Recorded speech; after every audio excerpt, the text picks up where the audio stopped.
नमस्कार विद्यार्थी मित्रांनो, स्वागत आहे तुमचं परत एकदा यूट्यूब चॅनलमध्ये. मित्रांनो, इंडियन नेव्हीमध्ये स्टाफ नर्सची वॅकन्सी निघालेली आहे. तर व्हिडिओ पूर्ण पहा. व्हिडिओ आवडला तर लाईक करा, नवीन असाल सबस्क्राईब करा. तर इंडियन नेव्हीमध्ये जे स्टाफ नर्सची वॅकन्सी निघाली आहे तर पहा त्याच्यामध्ये पाहूया काय काय आहे. तर पहा, headquarter eastern naval command HKUNC invites application for offline application. महत्त्वाचं पहा, ऑफलाईन ॲप्लिकेशन आहे, यामध्ये ऑनलाईन भरती नाही आहे. Offline application through the proper channel for the post of staff nurse classified as a group B. Group बीमध्ये class बीमध्ये आहे. त्यानंतर non gazetted, non ministerial, non industrial to be filled by the absorption from the person serving in a similar equivalent or a higher grades in a lower former operation defence सर्व्हिसेसमध्ये ही भरती होणार आहे. Prescribe home as given in annexure 1मध्ये eligible candidate apply proper channel. Application जे आहे ते mailing will not be accepted. Mail online वगैरे प्रोसेस ही ॲक्सेप्टेड नाही आहे. फक्त registered through the speed post it येऊ शकतं फॉर्म भरता. ठीक आहे. तर पायामध्ये काय स्टाफ नर्स सिव्हिलियन सिस्टर म्हणून या ठिकाणी या पोस्टचं नाव आहे. त्या ठिकाणी प्लेस ऑफ पोस्टिंग असणार आहे विशाखापट्टणममध्ये सुनबेडा या ठिकाणी ही पोस्टिंग असणार आहे. 2 वॅकन्सी असणार आहेत आणि हे जे पगार जे असणार आहे 44,900 याचं बेसिक आहे बा. लेवल 7मध्ये 7 CPC अंतर्गत यामध्ये पदभरती होणार आहे. पगार याला खूप जास्त असणार आहे. Indian navy government permanent vacancy आहे. स्टाफ नर्सच्या 2च वॅकन्सी आहेत, पोस्ट आहेत. फॉर्म भरून बघा. जर जास्त लोक नाही भरले तर तुमचं याच्यामध्ये चान्सेस असू शकतात जर अभ्यास वगैरे चांगला असेल तर. पहा त्यानंतर पुढचे काही महत्त्वाचे पॉईंट आहेत तर ते पण पाहून घेऊ. इलिजिबिलिटी क्रायटेरिया काय याच्यामध्ये तर पहा, एज जे नॉट एक्सिडिंग 56 इयर्स म्हणजे 56 वर्षापर्यंत तुम्ही फॉर्म भरू शकता. क्वालिफिकेशन काय दिले, इक्वॅलंट हायर एज्युकेशन वगैरे. त्यानंतर मध्ये पहा महत्त्वाचे काय काय, मॅट्रिक्युलेट झालं पाहिजे 10वी. त्यामध्ये नंतर हॉस्पिटलमध्ये नर्स हे डिग्री होणं गरजेचं आणि रजिस्टर्ड फुली नर्स ट्रेन नर्स रजिस्ट्रेशन बी त्याचं असणं गरजेचं. त्यानंतर महत्त्वाचा एक पॉईंट त्यांनी दिलेला आहे डिझायरेबलमध्ये, हिंदी भाषा येणं खूप गरजेचं आहे. जो कोणी फॉर्म भरणार आहे त्याच्यासाठी हिंदी भाषा खूप प्राधान्य दिलेली आहे. हिंदी भाषा येणं महत्त्वाचं आहे. त्यानंतर पुढचे काय, नेचर ऑफ इंडिकेशन ड्युटीज जे तुमचं जॉब प्रोफाईल आहे ते याच्यामध्ये दिलेलं आहे. सुरुवातीला फर्स्ट एड म्हणजे जे काही अपघात वगैरे झाला किंवा जे काही मार लागलं तर फर्स्ट एड किट ट्रीटमेंट देणं त्यांना आलं पाहिजे. जर डॉक्टर वगैरे नसेल तर in the person of absence of doctor proper maintenance of case till the case has been shown to the doctor. जोपर्यंत डॉक्टर येत नाही तोपर्यंत तुम्ही त्याला अटेंड केलं पाहिजे. त्या व्यक्तीला, त्या पेशंटला तुम्ही सांभाळू शकले पाहिजे फर्स्ट एड ट्रीटमेंटमध्ये. जर इन केस जर डॉक्टर अवेलेबल नसेल तर त्या ठिकाणी स्टाफ नर्स हँडल केली पाहिजे, असं याच्यामध्ये साध्या भाषेमध्ये त्यांनी विचारलेलं आहे. त्यानंतर नेक्स्ट पॉईंट दिला आहे, रेकॉर्डिंग ऑफ पल्स म्हणजे नॉर्मल तुम्ही pulse, temperature, blood pressure, certain vital science तुम्ही हे मोजता आले पाहिजे. डॉक्टरला दाखवण्याच्या अगोदर तुम्हाला हे सगळ्या गोष्टी आल्या पाहिजे. त्यानंतर तिसरा पॉईंट दिलेला आहे, attending the detail bed cases, maintaining intake output chart वगैरे तुम्हाला आला पाहिजे. त्यानंतर स्पंज बाथ देता आलं पाहिजे जास्त ताप वगैरे असेल तर. त्यानंतर maintenance of central dressing room, dressing वगैरे करता आली पाहिजे. त्यानंतर maintenance of minor operation theatre, minor operation म्हणजे छोट्या मोठे काही ऑपरेशन असतील वगैरे तर त्याच्यामध्ये तुम्हाला मेंटेन करता आलं पाहिजे. त्यानंतर पोस्ट ऑपरेटिव्ह केअर पण तुम्हाला देता आली पाहिजे. मेजर मायनर प्रिपरेशन सर्जिकलचं तयार करता आलं पाहिजे, जसं की सर्जिकल ग्रॉज वगैरे जे तुम्हाला लागतात ऑपरेशनमध्ये. त्यानंतर maintenance of electro medical equipment ते पण काही तुम्हाला हाताळता आले पाहिजे. त्यानंतर ॲम्ब्युलेशन वगैरे जे सिरियस केसेस आहेत तर त्याला ॲम्ब्युलेशन वगैरे देणं पण महत्त्वाचं ते पण तुम्हाला आलं पाहिजे. त्यानंतर manning various first aid post during the time busy of working hours, medical assistant during the sick report. एवढ्या ते जॉब रिस्पॉन्सिबिलिटी आहे तर तुम्हाला हे त्याच्यामध्ये करायचे आहेत. त्यानंतर प्रोव्हिजनल अपॉइंटमेंट लेटर, पुढची प्रोसेस काय पहा. पुढे काय सांगितलं आहे, appointment provisional selected candidates will B strictly based on the merit position. तुमचं मेरिट लिस्ट लागेल त्यानुसारच तुमचं यामध्ये निवड होणार आहे. त्यानंतर तुमचं मेरिट लिस्ट लागल्यानंतर डॉक्युमेंट व्हेरिफिकेशन केले जाईल, मेडिकल एक्झामिनेशन केलं जाईल. व्यवस्थित सगळे मेडिकल एक्झाम तुम्ही फिट असाल तर तुमचं त्या ठिकाणी निवड होऊन जाईल. त्यानंतर डॉक्युमेंट व्हेरिफिकेशन दिलेलं आहे. डॉक्युमेंट, कास्ट, एज्युकेशन वगैरे, एज, ॲड्रेस, कॅटेगरी ह्या सगळ्या गोष्टी चेक केल्या जातील स्क्रुटनी होऊन. त्यानंतर तुमचं त्यामध्ये निवड होण्याची शक्यता असते. त्यानंतर पुढचा last date of crucial date म्हणजे फॉर्म भरण्याचे तुमचं शेवटचा डेट. आता ह्यामध्ये महत्त्वाचा एक मुद्दा आहे या पॉईंटमध्ये पहा. क्रुशियल डेट जे आहे 45 दिवसापासून, जेव्हा हे फॉर्म, हे नोटिफिकेशन, हे जे PDF आहे हे PDF रिलीज झालेलं आहे तेव्हापासून 45 दिवसापर्यंत तुम्हाला फॉर्म भरता येतं असं डायरेक्टली यांनी सांगितलेलं आहे. म्हणजे हे PDF कधी रिलीज झालेलं आहे हे वेबसाईट त्या दिवसापासून तुम्हाला 45 दिवसापर्यंत तुम्हाला फॉर्म भरता येतं. म्हणजे आता सध्या तुम्हाला हा फॉर्म भरता येतं. हे आत्ताच रिलीज झालेलं आहे मागच्या आठवड्यामध्ये. आणखीन तुम्हाला 1.5 महिना जवळपास आहे, तुम्ही फॉर्म भरू शकता. जे कोणी इच्छुक आहेत फॉर्म भरणार आहेत त्यांच्यासाठी. पहा काय दिले, the last date of crucial date for determining eligibility of applicant will be counted 45 days for the after excluding the first date of publication of advertisement. ठीक आहे, समजलं गोष्ट. तोपर्यंत तुम्ही भरू शकता.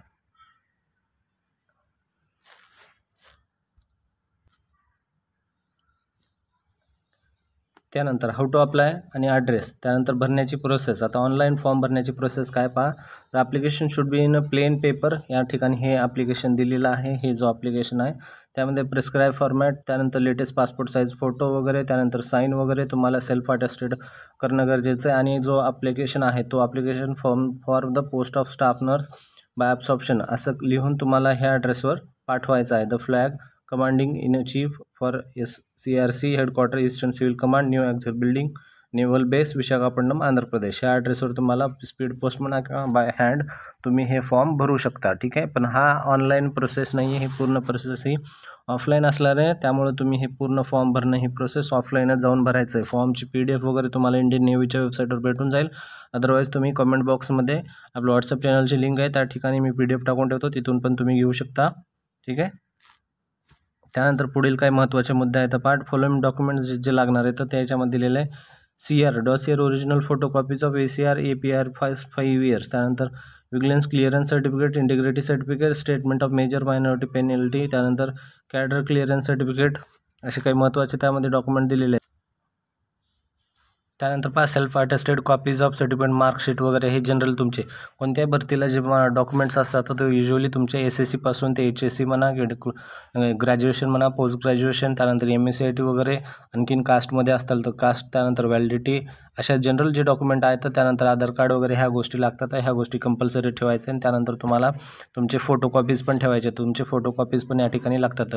4 पासपोर्ट साईज फोटोग्राफ्स डली attested from the reverse current employer should be pin on the cover. त्या ठिकाणी ॲप्लिकेशन फॉर्मवर तुम्हाला ते फोटोकॉपीज लावून ठेवायचं. त्यानंतर नो ऑब्जेक्शन सर्टिफिकेट. जर तुम्ही कुठं काम वगैरे करताय आता सध्या तर नो ऑब्जेक्शन सर्टिफिकेट पण तुम्हाला देणं गरजेचं. त्यानंतर जनरल इन्स्ट्रक्शन काही लावलेले आहेत त्यांनी पहा. जनरल काय येतं.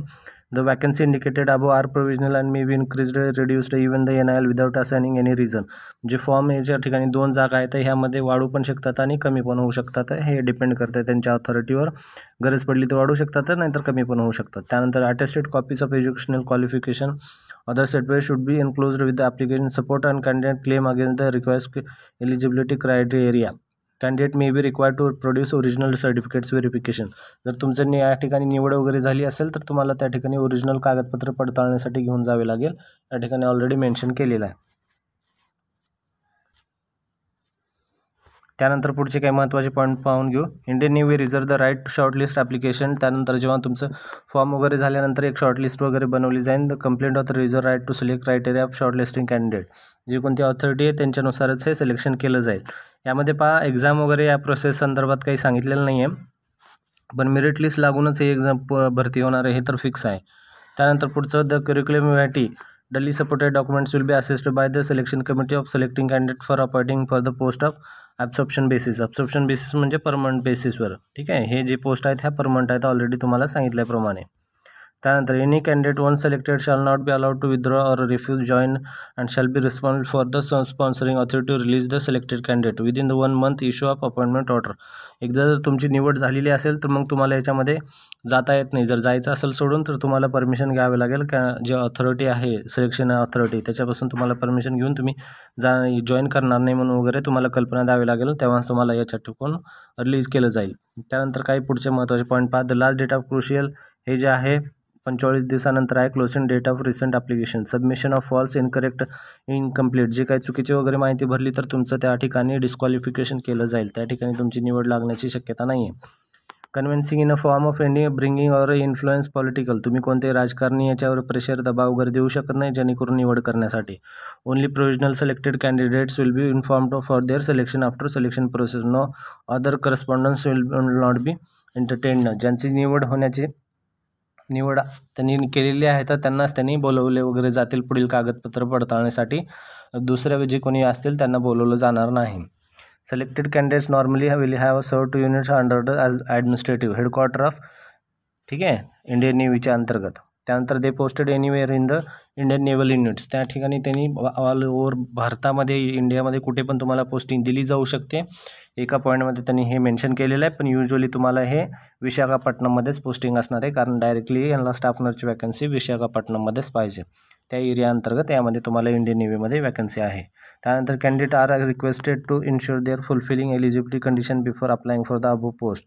The term condition given to administrators are subject to change should be before the return quality. Okay, ज्या याच्यामध्ये जागा वगैरे चेंज होऊ शकतात ते तुम्हाला ऑलरेडी सांगितलेलं आहे. The candidate is requested to visit website. पहा, तुम्हाला जर फॉर्म पाहायचा असेल व्यवस्थित तर तुम्हाला काय करायचं आहे, ही वेबसाईट आहे, वेबसाईटवर तुम्हाला हा फॉर्म भेटून जाईल. www.indiannavy.nic.in या वेबसाईटवर तुम्हाला हा फॉर्म भेटून जाईल. PDF फॉर्म जर पाहिजे असेल तर, अदरवाईज आपल्या कमेंट बॉक्समध्ये पण हा फॉर्म भेटून जाईल, त्या ठिकाणी पण तुम्ही जॉईन करून घेऊ शकता. हा फॉर्म आहे. त्यानंतर हेल्पलाईन डेस्क आहे आणि ईमेल पण आहे, तुम्ही क्वेरी तिथून चेक करून घेऊ शकता. हा ॲप्लिकेशन फॉर्म आहे, यामध्ये तुम्हाला व्यवस्थित पूर्ण माहिती भरायची आहे. नेम ऑफ ब्लॉक लेटरमध्ये date of birth, father, mother, gender, त्यानंतर Aadhaar number, permanent address, present address, date of entry to the services, education qualification, whether educational qualification record for the post of satisfied, ज्याच्यासाठी भरताय त्याचं qualification. त्यानंतर qualification काय तुमचं कामाचा अनुभव वगैरे असेल तो पण भरायचं आहे. क्वालिफिकेशनमध्ये PG वगैरे काय असेल ते पण भरायचं आणि ते तुम्हाला या ठिकाणी फोटो अप्लाय करायचा आहे. फोटो लावून तुम्हाला त्या ठिकाणी फॉर्म सबमिट करायचं. ही पूर्ण पुढची माहिती पहा. डिझायरेबल नॉलेज हिंदी वगैरे येते का नाही हे पण पाहायचं तुम्हाला, हे सगळं असणं गरजेचं आहे. अशा प्रकारचा व्हिडिओ. त्यानंतर काही महत्त्वाचे खाली पण पॉईंट दिले तर ते पण 1-2 पॉईंट पाहून घेऊ आपण. एम्प्लॉयर काय दिलं आहे, आय हॅव केअरफुली, जे तुम्ही हे फॉर्म भरताय त्यामध्ये तुम्ही पूर्णपणे वाचलेलं आहे आणि पूर्ण तुम्ही स्वतः सहमत असून फॉर्म वगैरे भरताय म्हणून या ठिकाणी हे पूर्ण नोट दिलेला आहे. मोबाईल नंबर, ईमेल ID आणि तुमचं ठिकाण आणि तुमची तारीख ज्या दिवशी भरताय त्या ठिकाणचं तुम्हाला भरून व्यवस्थित हे पूर्ण फॉर्म सबमिट करायचा. हा फॉर्म आहे, अशा प्रकारचा फॉर्म आहे. हा तुम्हाला पाहिजे असेल तर आपल्या कमेंट बॉक्समध्ये भेटून जाईल डिस्क्रिप्शन लिंकमधून. अदरवाईज तुम्ही ह्या indiannavy.nic.in मध्ये या ठिकाणी येऊन पण जॉईन करून घेऊ शकता PDF आणि हा फॉर्म भरू शकता. पगार खूप चांगला आहे. शॉर्टमध्ये परत एकदा सांगतो, फॉर्म निघाली जवळपास 15 ते 20 मेच्या जवळपास ॲडव्हर्टाईजमेंट निघाली आहे. ही 45 दिवसासाठी फॉर्म भरायची तारीख आहे. तुम्ही आता सध्या फॉर्म भरू शकता. त्या तारखेपासून 45 दिवसापर्यंत फॉर्म भरण्याची मुदत आहे. यामध्ये तुम्हाला ऑफलाईन फॉर्म भरायचा आहे. याच्यामध्ये ॲड्रेस दिलेला आहे. विशाखापट्टणममध्ये इंडियन नेव्हीचं हेडक्वार्टर ऑफिस आहे, त्या ठिकाणी तुम्हाला जाऊन फॉर्म भरायचा आहे. यामध्ये अर्ज पण दिलेला आहे. अर्ज तुम्हाला घेऊन जाऊन व्यवस्थित फॉर्म भरून त्या ठिकाणी पूर्ण डॉक्युमेंट वगैरे जाऊन सबमिट करायचे आहेत अटेस्टेड स्वतःच्या कॉपीचे. जर निवड तुमची झाली तर त्या ठिकाणी तुम्हाला शॉर्टलिस्ट केलं जाईल आणि तुम्हाला परत बोलवलं जाईल. व्हिडिओ आवडला तर लाईक करा, नवीन असताना सबस्क्राईब करा आणि बेल बटन तर दाबून ठेवा, जेणेकरून डेली आपण जे अपडेट टाकतो ते तुम्हाला लवकर भेटून जातील. धन्यवाद मित्रांनो.